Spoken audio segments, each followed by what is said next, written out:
Audio Jungle.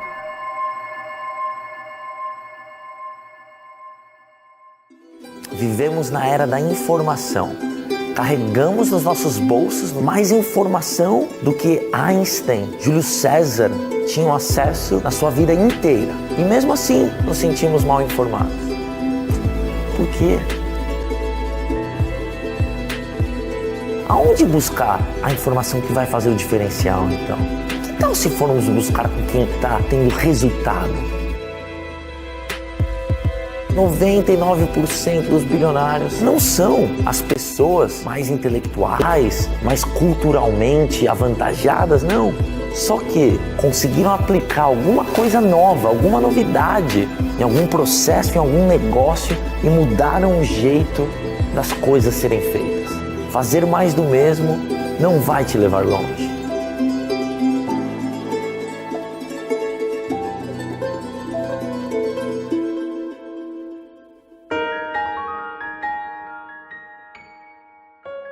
Eu cresci numa cidade pequena, uma cidade que não tinha livraria, uma cidade que tinha uma pequena biblioteca e nós não éramos incentivados a frequentá-la. E eu não era um jovem fácil, não, eu era a antítese daquilo que se poderia chamar de um aluno disciplinado, aplicado e que teria sucesso na vida. Para vocês terem uma ideia, quando eu fazia o ensino médio, os meus amigos diziam que eu só tinha um caderno e não tinha nada escrito. E a minha mente era especialista em estar em outro planeta e não diante do professor e diante do quadro de lousa. Eu era distraído, desconcentrado. Sem saber, eu estava libertando um pensamento muito importante para a criatividade, chamado pensamento imaginário ou antidialético. Como é que homens e mulheres saíram fora da curva? Como é que eles pensaram fora da caixa? Isso é muito falado no Vale do Silício, mas as pessoas não entendem de maneira mais profunda as camadas da mente humana. Para você ter uma ideia, Einstein, com 27 anos, desenvolveu a sua teoria da relatividade. Mas ele não estava num vale onde ele era estimulado a ser um empreendedor. Ele não estava numa universidade onde ele era provocado a produzir novas ideias. Ele estava trabalhando numa firma de patentes, sem nenhum apelo intelectual, sem nenhum grande desafio. Por exemplo, ele se via sentado num raio de luz e observando o que ocorria com o tempo e com o espaço. Se houvesse um grupo de observadores, de psicólogos ou de professores e cientistas analisando a mente de Einstein, eles poderiam dizer: esse garoto não vai virar nada na vida. Mas ele se via sentado num raio de luz, libertou o pensamento imaginário ou antidialético, rebelde aos códigos da língua e começava a observar o que ocorria com tempo e espaço. Portanto, a ciência mais notável, o empreendedorismo mais notável, não ocorre quando o ambiente é favorável, mas quando a mente é favorável, quando a mente é ousada, quando a mente sai do cárcere da rotina e acredita que pode chegar a lugares onde nunca ninguém chegou.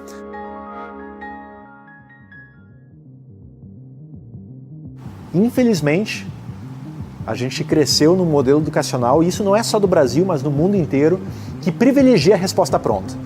Aluno bom é aquele que responde na hora, né? Quanto que é isso? Responde, aluno bom, nota 10. Só que muitas vezes o questionamento ele é muito mais importante. Mas por que tem que ser azul? Por que tem que ser vermelho? Por que tem que ser desse formato? Quem foi que disse que não pode? Quem foi que falou que tem que ser dessa forma? Questionar cada vez mais é um hábito, é um comportamento que precisa ser exercido para você realmente avançar e dar os próximos passos em direção ao sucesso da sua carreira ou ao sucesso da sua empresa, do seu empreendimento, da sua jornada. Não se contenta com a resposta pronta. Se você acha que existe espaço para desenvolver algo diferente, que vai causar um benefício na sociedade, vai lá e faz. Questiona isso, porque quanto mais distante você se manter do comportamento padrão, mais perto de ser um profissional ou uma empresa de sucesso você vai estar. O comportamento médio, o pensamento médio é uma doença. Sabe que vai matando, vai estrangulando você aos poucos, né? Porque ela vai te tirando do mercado de pouquinho em pouquinho, pouquinho em pouquinho.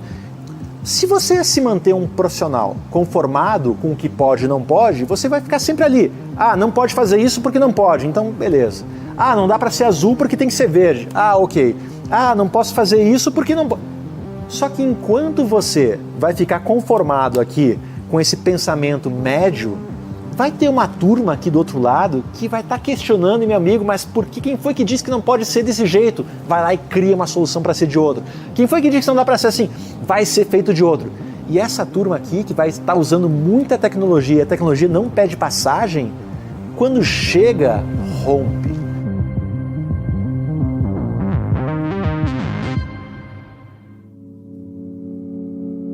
What are you concerned about when you think about the future of work and whether, some jobs will be automated or not? So what kind of mindset do you want, and how is it that you can embrace that uncertainty so that you can better adapt to the future? It's very challenging to be unorthodox.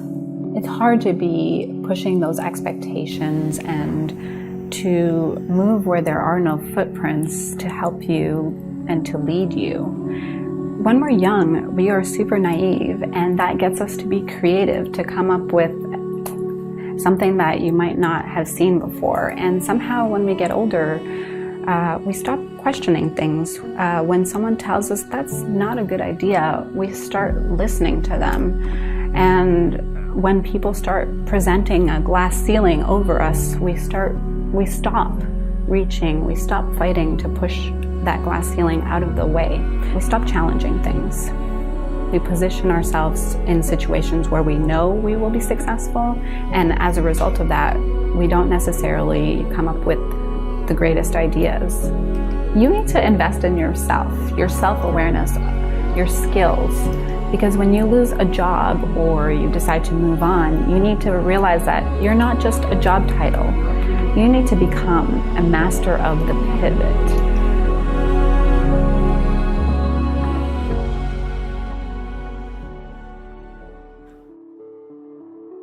Eu comecei a escrever para Forbes em 2011. Eu cobria bilionários. Eu cubro bilionários. E caí de paraquedas lá na redação da Forbes. Eu não estudei jornalismo. Aconteceu na minha vida. A razão pela qual eu aceitei aquele emprego foi o seguinte, foi tentar descobrir o que esses caras, essas mulheres mais ricos do mundo têm em comum. Em 2014, quando eu lancei o livro, tinham 1.645 bilionários. E eu descobri que eles têm várias coisas em comum. Uma delas é que eles entendem, e elas, claro, o poder da educação. A Oprah Winfrey, a mulher negra mais rica dos Estados Unidos, foi estuprada, teve filho na adolescência, morou com a avó, a mãe era empregada doméstica. Ela não terminou a faculdade e chegou no caminho dos bilhões. Ficou muito óbvio para mim que diploma não é igual a educação. Nosso sistema educacional é um pouquinho melhor que uma linha de produção. Então você tem que se colocar em posições de risco. Quanto maior o risco, maior o retorno. A inovação ela pode existir em escalas muito amplas e muito disruptivas, como colonizar o planeta Marte. Enfim. E a inovação ela pode acontecer em pequenas etapas, em pequenos steps que você pode dar no seu dia a dia. A inovação, muitas vezes, ela é tida como algo que você tem que mover um mundo para criar uma inovação, algo que possa ser comercializado. Mas não. A inovação, e eu diria até, a inovação que mais impacta o dia a dia de pessoas e empresas é aquela inovação que você avança pequenos degraus, que você faz algo melhor, mais acessível e que agregue mais eficiência ou que agregue mais valor ao produto, ao consumidor que consome essa inovação. O mundo precisa desses moonshots, das pessoas que vão reescrever setores inteiros, como Steve Jobs, Elon Musk, Jeff Bezos, essas pessoas que estão reescrevendo realmente várias indústrias. Mas no dia a dia, a inovação ela é feita de pequenos passos incrementais que são simples de serem executados. A maior dificuldade, o maior risco, o maior problema de um empreendedor ou de uma pessoa que quer inovar não é a falta de dinheiro, não é a falta de contato, não é a falta de network, mas sim as desculpas. Tem muita gente que enxerga problema para tudo. A visão empreendedora, a visão de quem quer andar para frente, é aquela pessoa que enxerga oportunidade ao invés de barreiras, horizonte ao invés de obstáculos. Não sofre pelo futuro. Toda vez que você sofre pelo futuro, o sofrimento pelo futuro é um pensamento complexo. É muito mais do que um código linguístico. Você tem de desenhar as possibilidades que não existiram, circunstâncias e ambientes. E a matéria-prima básica é o pensamento antidialético ou pensamento imaginário. E as pessoas não sabem disso. Ninguém consegue interromper a construção de pensamentos. Nem com yoga, técnicas de relaxamento. No máximo, você pode desacelerar. Se você não usar o pensamento imaginário ou antidialético para desenvolver criatividade, sonhos, para resgatar o seu ânimo, sua coragem, você vai usar o pensamento antidialético para sofrer por antecipação, para se culpar, para cobrar demais de si, para achar que não vale a pena viver, para achar que você não consegue conquistar pessoas e não se reinventar nas dificuldades.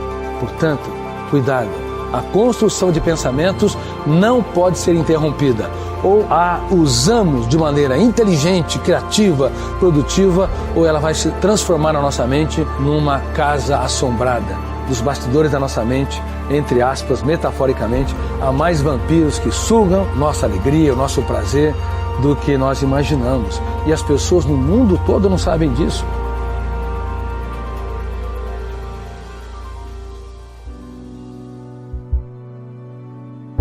Não dá pra gente olhar para todas essas transformações que estão acontecendo no mercado e achar que com a gente não vai acontecer.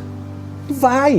A educação está sendo revista e questionada no mundo todo de uma forma muito profunda. Por quê? Porque cada vez mais a sociedade em que a gente vive, as crianças que estão nascendo agora, não estão mais aderentes a esse modelo educacional que nos últimos 100 anos praticamente é o mesmo. Ele está sendo revisto, está sendo questionado. Muita gente fala para mim, Maurício, mas essa tecnologia está fazendo o humano ficar menos humano.